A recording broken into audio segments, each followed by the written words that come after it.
2001년 9월 11일에 뉴욕시에 있는 그라운드 제로라고 하는 곳이 있어요. 이 그라운드 제로라고 하는 것은 9.11 테러 사건 때 그 세계무역센터 빌딩이 이렇게 두 개가 무너졌잖아요. 그 빌딩이 무너진 그 지점을 가지고 그라운드 제로라고 그러는데, 그곳에서 찍은 사진 중에 감동적인 사진이 하나 있었습니다. 아메리칸 피에타라고 불리는 이 사진은 소방관 4명과 경찰 1명이 뉴욕 소방서 3억 그 마이클 저지 신부의 시신을 옮기는 장면을 이제 포착을 했습니다.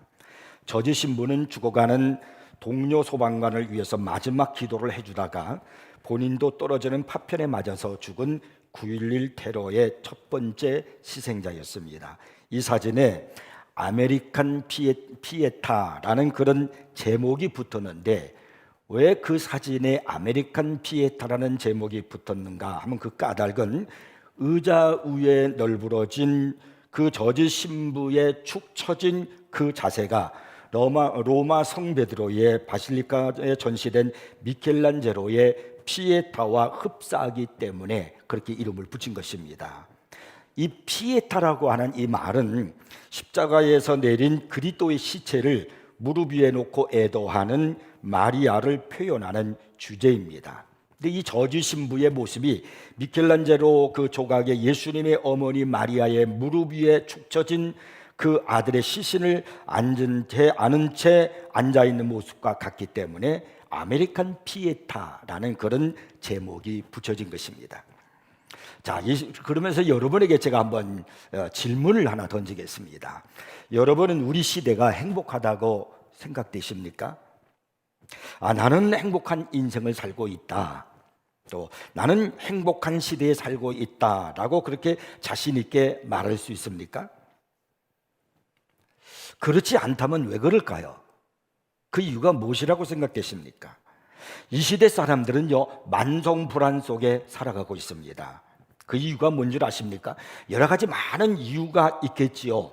경제적인 어려움도 있고, 또 치열하게 경쟁을 해야만 살아남을 수 있는 이유도 있고, 그리고 또 오랜 동안 코로나로 인해서 여러 가지 많은 압박을 받았기 때문도 이유가 있지만, 그러나 가장 중요한 것은 바로 뭐냐면 사람들의 마음에 국률의 마음이 없기 때문에 그렇습니다. 오늘 우리 시대는 너무나도 잔인하고 폭력적입니다. 분노로 가득 찬 세상입니다. 세상 살아가기가 참으로 어렵습니다. 지금 미국에서는 연일 총기 사건으로 많은 사람들의 생명을 잃고 있고요, 우리나라에서는 사소한 일에도 그 분노를 참지 못하고 막 칼을 휘두르고 원한을 품고 살인을 하고 막 그렇게 합니다. 며칠 전에 여러분이 잘 아신 대로 전 일본 총리 아베라는 분이 총탄을 맞고 그만 숨진 사건이 있어서 전 세계가 막 떠들썩하고 분노하고 있습니다. 그리고 지금 우리나라에는 이 보이스피싱의 피해가 줄어들지 않고 있어요. 끊임없이 계속해서 이 피싱의 이 피해가 일어나고 있는데, 이 보이스피싱을 하는 사람들은 더 교묘하게, 더 진보적으로 사람들을 속이고 있다는 사실입니다. 또 한순간에 부푼 꿈을 이제 부를 꿈꾸면서 가상화폐에 투자했던 사람들이 폭락해가지고 엄청난 손해를 보고 가슴을 치고 우는 사람들도 있습니다. 완도에서 한 가족이 자동차 안에서 죽은 채로 발견된 이 사건은 도대체 우리에게 무엇을 던져주고 있는 것입니까? 모두가 행복을 다 잃어버렸습니다. 그러면 이런 때에 하나님의 백성들이 해야 할 일이 무엇이라고 생각됩니까? 우리는 그냥 먹고 살기 위해서 오늘을 살아가고 있는 것이 아닙니다. 예수를 믿는다라고 하는 것은, 신앙생활을 한다라고 하는 것은 분명한 하나님이 나를 향한 목적이 있어요. 우리의 정체성이 있습니다. 이럴 때에 우리 그리스도인들은 어떻게 살아가야 할 것인가? 우리에게 무엇보다 필요한 것은 국률한 마음을 갖고 사는 것입니다. 탈무드에 나오는 이야기가 있습니다. 어떤 아버지가 아들에게 말하기를 이웃집에 가서 낫을 좀 빌려오라고 이야기를 했습니다. 아들이 이웃집에 갔다가 빈손으로 돌아와서 말합니다. 낫을 빌려줄 수 없다라고 합니다. 거절당했다는 것입니다. 며칠 후에 바로 그 집에서 이 집에 낫을 빌리러 왔습니다. 이제 아버지는 그 아들에게 말했습니다. 낫을 빌려주어라. 아들이 막 항의를 합니다. 며칠 전 우리가 빌려달라고 했을 때는 저 집에서 빌려주지 않았는데요. 그랬더니 이 아버지가 아들에게 지혜로운 삶을 가르쳐 주었습니다. 저 집에서 빌려주지 않았기 때문에 우리도 빌려줄 수 없다라고 하면 이것은 복수다. 저 집에서 빌려주지 않았지만은 그럼에도 나는 빌려준다 라고 말하면서 그런 마음으로 빌려준다면 이것은 증오다. 거절당했다고 하는 것을 잊어버리고 그와는 상관없이 깨끗한 마음으로 저 집에서 지금 낫이 필요하니까 나는 빌려준다 하는 마음으로 빌려주면 이것이 긍휼이다 라고 했다는 겁니다. 여러분의 마음은 어떻습니까? 지금 어떤 마음으로 지금 살아가고 있습니까? 오늘 예수님이 이 마태복음 5장 7절에서 이런 유명한 말씀을 하셨잖아요. 긍휼히 여기는 자는 복이 있나니 그들이 긍휼히 여김을 받을 것이며. 이 짤막한 한 절의 이 말씀 속에는 어마어마한 하나님의 뜻이 들어있고 오늘을 살아가는 우리들의 삶을 행복하게 풍요롭게 편안하게 할 수 있는 열쇠가 이 안에 담겨져 있다는 사실을 여러분은 아셔야 합니다. 자, 그렇다고 하면 먼저 첫째로 긍휼이란 무엇일까요? 본문에서 긍휼이란 말의 어원은 시라버로 엘레오스라는 그런 말인데요, 이 뜻이 어떤 뜻이냐면 이렇습니다. 당연한 결과로 비참한 상태 속에 있는 사람을 오히려 불쌍히 여겨 그를 돕는 미덕, 이걸 가지고 긍휼이라는 거예요. 다시 말씀을 드립니다. 당연한 결과로 비참한 상태 속에 있는 사람을 오히려 불쌍히 여겨서 그를 돕는 미덕, 그것이 바로 긍휼이라는 거예요. 이 구약에서는 이 긍휼이라는 말을 헤세드라는 단어로 사용을 했는데 주로 하나님의 성품이나 행동을 설명할 때 사용하는 단어입니다. 이 뜻은 뭐냐면 변함없는 사랑, 은혜, 친절, 또 따뜻한 마음, 이런 뜻을 지니고 있습니다. 이 긍휼의 뜻을 잘 나타내주고 있는 성경의 한 대목이 나옵니다. 예수님께서 누가복음 10장 30절 이하에서 비유의 한 말씀을 하셨거든요. 그 비유의 이야기를 보면은 거기에서 긍휼이 무엇인가 하는 것을 우리가 발견하게 됩니다. 여기에는 이제 세 사람의 피에타가 나오게 되는데 그중 두 사람은 피에타의 가면을 쓴 사람이고 나머지 한 사람은 의외로 피에타로 밝혀진 그런 사건입니다. 누가복음 10장 30절부터 37절에 기초한 이 이야기를 보면은 어떤 한 사람이 예루살렘에서 여리고로 가는 도중에 강도를 만나서 몰매를 맞고 소지품을 다 빼앗기고요, 알몸으로 길가에 버려진 채 죽어가고 있었습니다. 피를 흘리면서 죽어가고 있는 겁니다.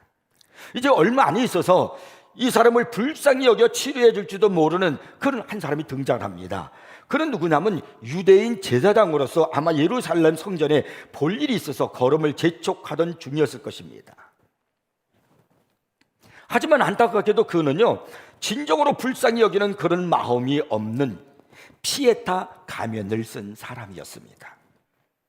다음으로 등장한 사람이 있었는데 레위인이었습니다. 어쩌면 그를 도와줄지도 모릅니다.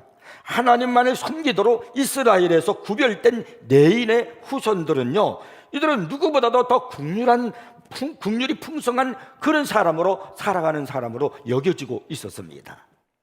하지만 죽어가는 사람을 발견한 이 레위인은 그를 피하여 지나갔습니다. 이 레위를 아는 많은 사람들은 아마 그가 긍휼이 많은 사람이라고 생각을 했을 것입니다. 그러나 실제로는 이 사람도 역시 피에타 가면을 쓴 사람인 것밖에 되지 않습니다. 그냥 피해 지나갔습니다. 이제 마지막으로 이 유대인에게 자비를 베풀어 줄 가능성이 가장 낮은 한 사람이 등장을 합니다. 그 사람이 누구냐면 사마리아 사람입니다. 이 지역에 살고 있는 토박이들은요, 그 사람의 얼굴만 딱 보면은 저 사람은 사마리아 태생이다, 사마리아 사람이다 라는 것을 알아차리고서는요 곧바로 기대를 접었을 것입니다. 그것은 유대인과 사마리아 사이에는 사랑이라는 것은, 긍휼이라는 것은 있을 수가 없었기 때문입니다. 이런 현실이 예수님의 이야기를 한층 더 충격적인 메시지로 우리에게 만들고 다가오고 있습니다. 왜냐하면 죽어가는 유대인의 생명을 구해준 사람은 다름 아닌 이 사마리아인이었기 때문입니다.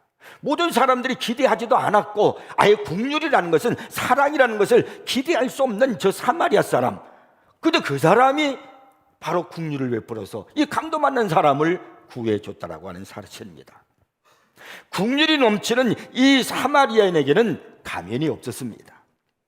오히려 그는 피에타 화신으로, 즉 예수님이 우리 모두에게 요구하시는 그런 자비로운 이웃이었습니다. 제사장이나 레위 사람, 이들은요, 겉으로 보면 제사장 얼마나 훌륭합니까? 얼마나 자비롭게 보입니까? 얼마나 은혜롭게 보여요. 레위도 마찬가지 아닙니까? 그러니까 그의 마음속에는 사랑이 넘칠 것이고, 그리고 그는 틀림없이 남을 돕고 긍휼을 베풀 수 있는 그런 사람으로 여겨졌단 말이에요. 그러나 실제적으로 보니까 아니었어요. 피하여 도망갔습니다. 피에타의 가면을 쓴 사람이었단 말이에요. 긍휼은 단순히 동정이나 치근한 감정이 아니고요, 그 사태를 해결하기 위하여 자기 자신의 일과 그리고 이익을 다 잊어버리고 구체적으로 행동하는 것을 의미하는 것입니다. 예수님께서 말씀하신 이 선한 사마리아의 비유에서 우리는요, 이 긍휼의 세 가지 모습을 발견할 수 있습니다. 첫째가 바로 뭐냐면, 긍휼은 대상이 누구냐를 따지지 않음을 알려주고 있습니다. 피투성이가 되어 죽게 된 사람의 신분이 누구냐를 보지 않고 절대 도움이 필요한 그 자체를 보는 것, 이것이 긍휼입니다. 사마리아 사람은요, 강도 만난 사람이 누구인지를 확인한 후에 도와준 것이 아닙니다. 그에게는 그 사람이 누구인가, 그것이 중요한 것이 아니에요. 이 사람은 지금 내가 도와주지 아니하면 죽겠구나, 그 형태를 보고 그 어려움을 보고 도와준 것입니다. 오늘 우리들은 어떻게 해서 사람들을 도와주고 있습니까? 종종 우리들의 실수는 바로 뭐냐면, 도움을 줄 때 교파를 따지거나 아니면 혈연이나 지연을 따질 때가 많이 있습니다. 나와 별 상관이 없는 사람인데 뭐, 우리 교단 사람이 아닌데 뭐. 긍휼의 대상이 누구냐를 따지지 않고 도와주는 것, 이것이 긍휼이라는 거예요. 그 다음에 두 번째는요, 긍휼은 자기 자신을 생각하지 않습니다. 자기 이익과 체면을 생각했다면 그는 결코 강도 만난 사람을 돌보지 않았을 것입니다. 그는 자기의 이익과 상관없는 일에 시간과 돈과 정열을 다 쏟아부었습니다. 돈이 필요하다면 돌아올 때 갚아주겠다라고 그를 여관 주인에게 맡기면서 그렇게 이야기를 했습니다. 이것이 바로 긍휼이라는 거예요. 이것이 바로 십자가 위에서 우리를 위하여 대신 죽은 예수님의 마음을 보여주는 것입니다. 또 이 사건 속에서, 사마리아 비운의 사건 속에서 예수님이 보여주신 긍휼이 바로 뭐냐면, 긍휼은 감정이 아니라 행동임을 보여주는 것이라는 겁니다. 긍휼은 머리하고 가슴에만 있는 것이 아닙니다. 손과 발에도 긍휼이 있는 겁니다. 그래서 긍휼은 구체적인 행동을 말하는 거예요. 어떤 사람은 눈물을 많이 흘리고 감격을 잘하는 사람이 있습니다. 그의 말도 부드럽고 눈동자도 보면 아주 따뜻하게 여겨집니다. 그리고 끊임없이 가난하고 고통을 당하는 자들에 대한 이야기를 할 수도 있습니다. 그러나 그것이 긍휼이 아닙니다. 긍휼은 구체적으로 말없이 행동하는 것이고요, 아무도 모르게 실행을 하는 것입니다. 우리가 예수 그리스도를 주님으로 영접할 때 우리 주님의 마음에 있는 우리 주님의 그 긍휼의 성품을 나에게 이식되어집니다. 그래서 나도 긍휼의 마음을 갖게 되는 것입니다. 인간은 본능적으로 긍휼의 마음을 가질 수가 없어요. 로마서 1장 31절을 보면은요, 그리스도 밖에 있는 사람들의 모습을 이렇게 성경은 말씀합니다. 우매한 자요, 배약하는 자요, 무정한 자요, 자비한 자라. 이런 사람들에게 무슨 긍휼이 있겠습니까? 그런데 이런 사람들이 그리스도께 나와서 그분을, 그리스도를 나의 주님으로 구조로 믿고 영접을 하면은요, 성경은 골로새 3장 12절 보니까 이렇게 달라진다고 말합니다. 그러므로 너희는 하나님이 택하사 거룩하고 사랑받는 자처럼 긍휼과 자비와 겸손과 온유와 오래 참음을 옷 입고. 우리가 주님을 영접하는 순간 주님께서 나에게 입혀주시는 첫 번째 옷이 있어요. 그게 바로 뭐냐면 긍휼의 옷이라는 거예요. 그러나 긍휼의 성품은 아직 완성된 것이 아닙니다. 이 긍휼은 우리의 신앙생활 여정 속에서도 계속 필요합니다. 왜냐하면 우리는 아직도 죄를 범하는 연약한 사람들이기 때문에 그렇습니다. 그러므로 우리는요, 시편 기자처럼 이렇게 하나님 앞에 부르짖어 기도해야 됩니다. 여호와여, 주의 긍휼을 내게서 거두지 마소서. 우리는 주님의 긍휼 없이는요, 살아갈 수가 없거든요. 또 히브리서 4장 16절에 보면은요, 그러므로 우리가 긍휼하심을 받고 때를 따라 돕는 은혜를 얻기 위하여 은혜의 보좌 앞에 담대히 나아갈 것이니라. 그런 말씀처럼요, 우리가 주님 앞에 긍휼하심을 받기 위해서 은혜의 보좌 앞에 나가야 되는 거예요. 우리가 주님께로부터 내가 이렇게 날마다 긍휼하심을 받고 산다면, 그러면 나도 다른 사람에게 긍휼을 베풀어야 하는 것입니다. 긍휼을 베푸는 것이요, 성숙한 인격이 되는 거예요. 영혼의 고도가 높아지는 것입니다. 우리 예수님은요, 누가복음 36절에서요, 6장 36절에서 너희 아버지의 자비로우신 같이 너희도 자비로운 자가 되라고 그렇게 명령하셨습니다. 긍휼은 우리 그리스도인의 마크예요. 그가 아무리 위대한 진리를 선포하고 천자 같은 말을 한다 할지라도 긍휼의 마음과 행동이 없다면 그는 지금 거짓말장에 불과합니다. 피에 딱 가면을 쓰고 있는 거예요. 우리는 이 가면을 벗어야 됩니다. 가면을 쓰지 마십시오.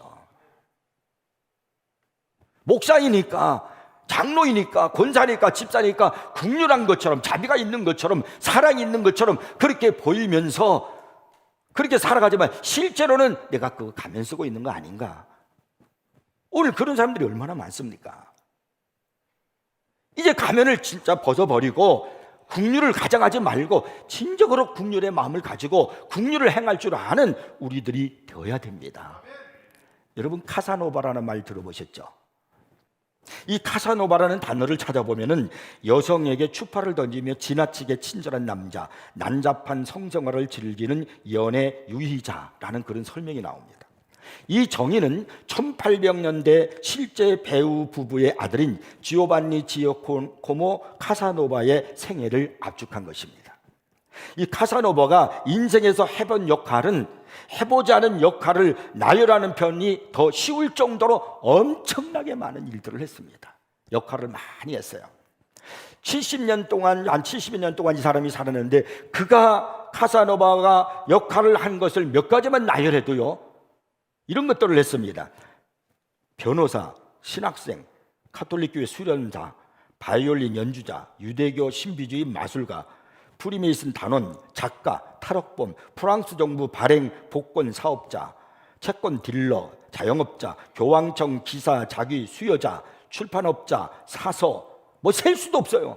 이런 많은 일들을 그가 했다는 거예요. 이 카사노바의 화려한 인생은 그에게 돈을 대줄 후원자들, 특히 돈 많은 여자들이나 교회 및 정부 고관들에게 잘 보이기 위해서 자신을 꾸민 카멜레온에 불과했습니다. 카멜레온은 상황에 따라 변하잖아요. 그러니까 이런 많은 자기 직업을 갖고 있는 거예요. 유럽은 그가 여러 사람과의 정사를 전전하던 무대나 다름이 없었습니다. 겉으로는 신실하고 긍휼과 사랑이 많고 헌신된 사람처럼 보였지만은 사실 이 카사노바는 피에 딱 가면을 쓰고 있는 사람이었습니다. 그의 긍휼은 방종한 생활을 가려주는 연막에 불과했단 말입니다. 우리는 오늘 이 시간에 이 말씀을 들으면서 나 역시 피에 딱 가면을 쓰고 살아가는 사람이 아닌가, 예수 잘 믿는 사람인 것처럼, 은혜 받은 사람인 것처럼, 뭐 사랑이 넘치는 사람인 것처럼 그렇게 가면을 쓰고 있는가, 있지는 않은가, 한번 여러분 나 자신을 돌이켜 보셔야 됩니다. 이제 가면을 벗어야 돼요. 그리고 진짜로 살아가셔야 됩니다. 진짜 하나님의 자녀로, 진짜 긍휼을 품은 그런 마음으로, 믿음의 사람으로 우리가 살아가야 됩니다. 그것이 이 시대를 살아가는 우리 성도들의 모습인 겁니다. 두 번째는 어떻게 긍휼히 여기는 인격의 소유자가 될 수 있을까라는 겁니다. 첫째로 긍휼은요, 순간의 선택입니다. 선한 사마리아인의 이 긍휼을 보십시오. 그는 강도 맞는 사람에 대해서 뭐 알려고 하거나 생각하거나 고민하거나 하지 않았어요. 아, 내가 이 사람 도와줄까? 도와줘도 괜찮을까? 고민하지 않았어요. 그는 아무 생각도 하지 않았어요. 내가 그냥 도와주지 않으면 안 되겠다 해서 그냥 거기서 도와준 거예요. 그러니까 순간의 선택이었습니다. 긍휼은 순간의 선택인 거예요. 그러므로 여러분, 우리가 항상 하나님의 일을 할 때 갈등을 느끼면 안 돼요. 주저주저 하면 안 돼요. 우리가 잘못하는 것 가운데 유선적인 일에 빠지는 것 가운데 하나가 뭐냐면 기도해보고 결정할게요. 뭐 국률을 하자는데 기도해보고 결정을 해요. 하나님의 일을 하자는데 뭐 기도해보고 결정을 합니까? 순간의 선택이에요. 영국의 시인이자 화가인 윌리엄 블레이커는요 이런 이야기를 했습니다. 왜 우리는 여기 서서 전전긍긍하며 하나님께 도와달라고만 하는가? 우리 안에 하나님이 사시는데 왜 우리가 손을 뻗어 추락하는 사람들을 구하지 못하는가? 왜 자꾸 갈등하고 왜 뜸을 들이고 있느냐 이 말이야. 어느 대형 교회의 여성 집회에 초청을 받아 말씀을 전하러 간 목회자가 있었습니다. 말씀을 듣기 전에 그날 모임의 인도자가 교회에 파송한 어느 선교사로부터 긴급 재정 지원을 요청받았다는 이야기를 전했습니다. 그러면서 이 선교사에게 필요한 재정을 채워주시도록 하나님께 간구하는 기도를 인도해달라고 부탁했습니다. 그 목사는 이제 강단으로 나오더니 중보 기도를 인도하시는 대신 다른 걸 해보겠다라고 이렇게 말했습니다. 그러면서 하는 말이 내가 가진 돈 전부를 다 털어서 헌금을 할 테니까 여기 있는 다른 분들도 모두 동참해 주십시오라고 당부를 했습니다. 그 다음에 재정이 부족하다면 그때 나머지 돈을 채워달라는 기도를 인도하겠습니다라고 그렇게 이야기를 했습니다. 결과가 어떻게 됐을까요? 뻔한 겁니다. 돈을 다 거두고 보니까 급한 선교자물 자금을 채우고도 남을 정도였습니다. 뭘 얘기하는 것일까요? 국률은 순간의 선택이라는 거예요. 내가 지금 여기서 내가 가지고 있는 모든 돈을 다 털어서 헌금할 테니까 여러분들도 다 그렇게 하시기 바랍니다. 국률을 선택하십시오. 순간으로. 그 순간적으로 하니까 재정이 차고도 넘치도록 나오더라는 거예요. 기도해보고 헌금할게요? 아닙니다. 국률은 순간의 선택입니다. 그것은 다른 사람의 필요를 채우기 위해서 지금 내가 가진 것, 즉 내 돈, 재능, 격려와 기댈 수 있는 어깨를 기꺼이 내주는 거예요. 뜸들이는 게 아닙니다. 갈등하는 게 아닙니다. 국률은 순간의 선택이라는 것 잊지 마시길 바랍니다. 그 다음에 두 번째, 국률은 하늘에서 내려온 눈물입니다. 과학자들에 의하면 눈물에는 세 가지 종류가 있다고 합니다. 기본적인 눈물, 반사적인 눈물, 감정적인 눈물, 이렇게 세 가지가 있다고 합니다. 기본적인 눈물은요 끊임없이 흘러나와서 안구의 윤활유 역할을 하면서 불필요한 것들을 이렇게 씻어내지요. 반사적인 눈물은요 통증이나 자극에 대한 반응으로 나옵니다. 가령 예를 들어서 양파를 썰 때 막 눈물이 나오잖아요. 그게 바로 반사적인 눈물입니다. 그리고 감정적인 눈물은 오직 인간만이 가지고 있는 눈물입니다. 그것은요 인간이 하나님의 형상을 따라 지음받았기 때문에 그렇습니다. 남의 공격을 보고서 불쌍히 여겨서 눈물을 흘리는 것은요 사람만이 할 수 있는 겁니다. 다른 사람이 흘리는 눈물을 보고 나도 가슴이 아파서 눈물을 흘리는 것은요 사람만이 할 수 있는 겁니다. 예수님은요 친구 나사로가 죽었다는 이야기를 듣고 그가 묻혀있는 무덤에 앞에 섰습니다. 그리고 주님은요 그 앞에서 눈물을 흘리셨어요. 우셨어요. 이건 뭘 의미하는 줄 아십니까? 그분의 눈물은요 국률의 의미를 확실하게 보여주는 의미로요 고통을 함께 받는 눈물이다. 그들과 함께 내도 나도 고통을 받는다라는 그런 의미의 주님의 눈물인 겁니다. 이것은 본인의 슬픔은 물론 그분이요 예수님이 나사로의 가족들이 그 마르다하고 마리아가 얼마나 그 오라비가 죽었으니 눈물을 흘리겠어요. 얼마나 슬프겠어요. 그들의 고통과 슬픔을 함께 하심을 의미하는 거예요. 이것이 예수님의 눈물이에요. 하나님이 이 땅에 있는 친구들의 눈물을 보시고 친히 함께 눈물을 흘리셨다면 우리도 마땅히 그렇게 해야 되는 거 아니겠습니까? 하나님은 자기 자녀들이 다른 사람을 불쌍히 여겨 하늘의 눈물을 땅으로 불러오기를 기대하고 계십니다. 본문에서 주님은요 간단하게 긍휼히 여기는 자는 긍휼히 여김을 받는다 이렇게 말씀하셨는데요, 이거 잘 보시면 긍휼은 줌으로써 내가 받을 수 있다는 거예요. 내가 긍휼을 주면 내가 긍휼을 받는다는 겁니다. 좋은 씨를 뿌리면 반드시 좋은 열매를 맺게 되어 있습니다. 우리가 긍휼히 여기는 마음을 가진다는 것은 하늘에서 내려오는 눈물을 표현하는 겁니다. 여러분이 누군가를 향해서 긍휼히 여긴다면, 긍휼히 여기는 마음을 갖고 있다면 하늘에서 내려오는 눈물이 있을 겁니다. 이건 응답이요 사랑이고 축복입니다. 마지막 세 번째는요, 긍휼히 여기는 자가 얻는 축복이 무엇인가라는 거예요. 첫째는 하나님과 좋은 관계를 맺을 수 있습니다. 우리 그리스도인의 최고의 축복이 뭐냐면 하나님과 좋은 관계를 맺는 겁니다. 신앙생활이란 다른 게 아니에요. 하나님과 계속 그 좋은 관계를 맺어 가도록 하는 것, 그게 신앙생활입니다. 이 하나님과의 관계를 잘 맺는 것, 이것이 너무나 중요해요. 예수님은요 요한복음 15장에서 1절에 이렇게 말씀하세요. 나는 참 포도나무여 내 아버지는 농부라. 그러면서 4절에 가서는요, 내 안에 거하라 나도 너희 안에 거하리라. 가지가 포도나무에 붙어있지 아니하면 스스로 열매를 맺을 수 없음 같이 너희도 내 안에 있지 아니하면 그러하리라고 그렇게 말씀했습니다. 여기에서 내 안에 거하라 라는 이 말씀은 주님과의 관계를 말하는 거예요. 나와 좋은 관계를 맺으면 그런 말씀입니다. 그러면 가지가 포도나무에 붙어 있는 것 같은 거예요. 가지가 포도나무에 붙어 있으면 저절로 열매를 맺을 수 있는 것 같이, 우리가 주님과의 좋은 관계를 맺고 있잖아요. 그러면요 내 삶에 좋은 열매를 맺을 수 있다는 겁니다. 그리고 주님은요 또 15장 7절에 가서 뭐라 그러냐면요, 너희가 내 안에 거하고 내 말이 너희 안에 거하면, 주님과의 좋은 관계를 맺고 있으면 무엇이든지 원하는 대로 구하라 그리하면 이루리라. 기도 응답이 있다는 겁니다. 그러니까 긍휼의 마음을 갖고 있으면, 그래서 내가 하나님과 좋은 관계를 맺고 있으면 여러분 무엇이든지 원하는 대로 구하는 대로 하나님이 응답해 주신다는 거예요. 이게 얼마나 놀라운 축복입니까? 이것이 바로 긍휼히 여기는 자가 받는 축복이에요. 두 번째는 이웃과 좋은 관계를 가질 수 있습니다. 사람은 혼자 살 수가 없어요. 좋은 이웃을 만나는 것이 얼마나 큰 축복인 줄 아십니까?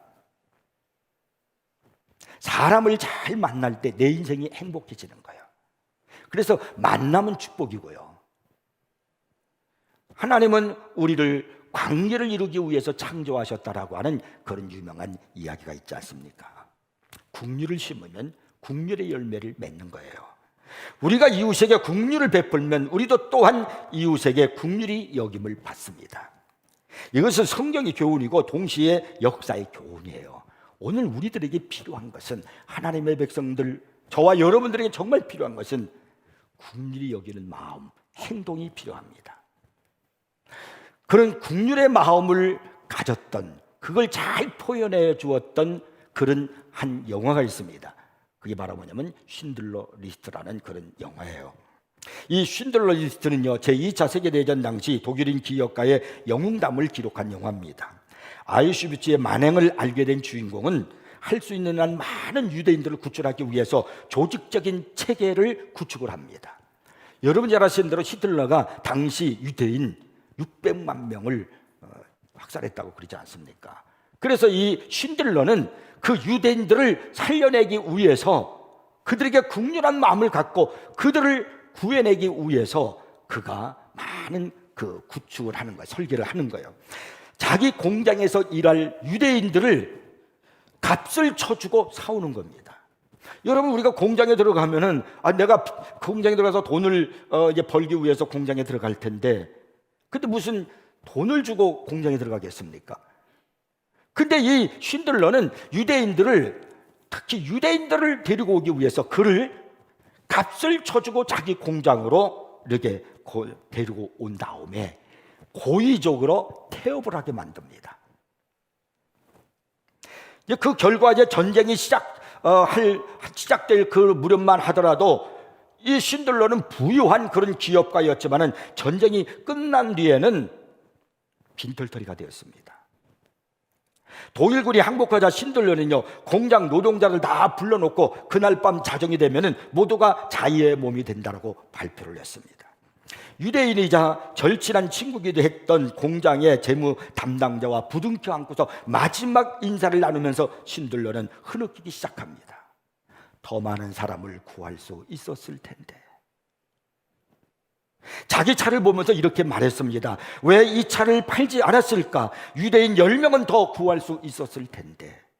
또 어떤 물건을 하나 들어 보이면서 울부짖었습니다. 이거면 한 사람은 구했을 텐데 왜 더 구하지 못했을까? 그의 이 질문은 우리의 가슴을 파고드는 그런 함성이 아닐 수가 없습니다. 국률의 마음, 이 신들러의 국률한 이 마음, 유대인을 향한 국률한 마음이 수많은 생명을 구해낸 거예요. 언젠가 예수님은 동편 하늘을 가르시고 반드시 오십니다. 그때는 우리가 얼마나 많은 돈을 벌었는지, 얼마나 여러 채의 집을 소유했는지는 중요하지 않아요. 하나님 나라를 위해서 얼마나 많은 사람을 구했는지가 중요한 겁니다. 이 땅에서 우리가 소유한 자원은요 한정되어 있고 너무나 귀하다는 사실을 우리가 잘 알고 있습니다. 인생은 시한부입니다. 그러므로 세월을 아껴 지롭게 사셔야 됩니다. 하늘나라에는 동전 한 푼 들고 갈 수 없으므로 영원한 일에 투자하는 것이 가장 현명한 태도입니다.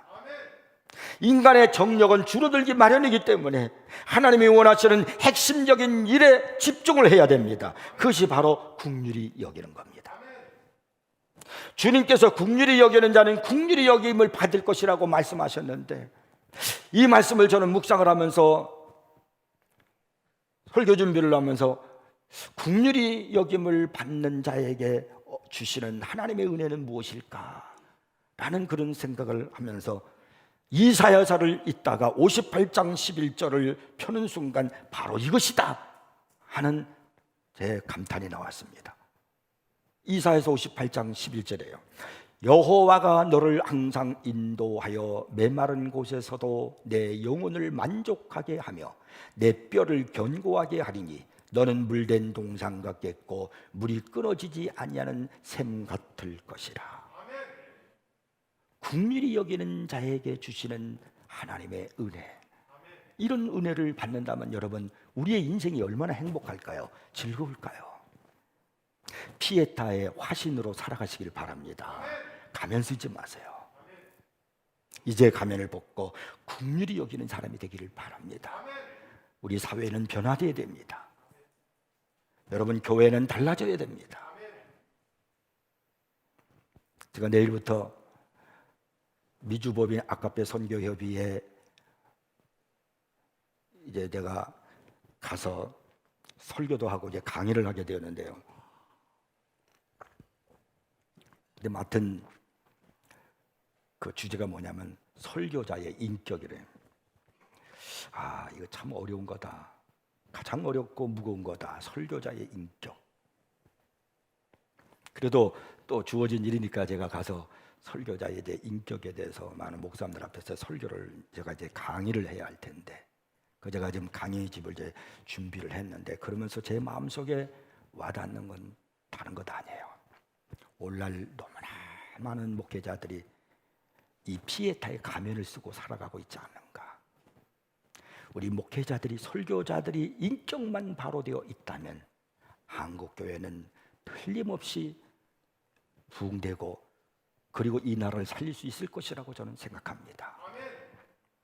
그래서 저는 그 주제를 가지고 이제 제가 강의를 하려고 합니다. 마찬가지로 우리 한국교회, 우리 세인교회, 여러분 저와 여러분이 피에타의 가면을 쓰지 마십시오.